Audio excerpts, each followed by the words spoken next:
Hi guys, welcome back to my vlog.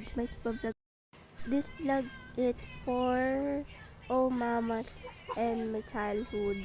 Nilagyan ko kasi ng alcohol yung cellphone ng mama ko.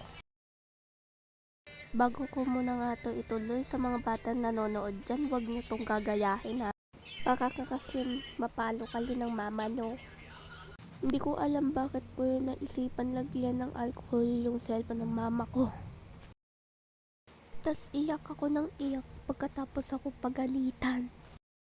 Di ko na siya ginagawa ngayon kasi alam ko na mapapalo ako at papapagalitan.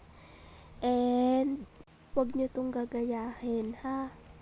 So wag nating sayangan ang pagsakripisyo ng mga magulang natin sa pagbubuntis nila 1 month to 5 years old kahit hanggang ngayon.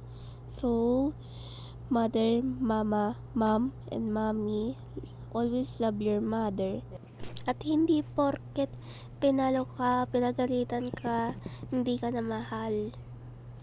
Ginagawa lang nila yon tama at hindi mo na siya gagawin ulit.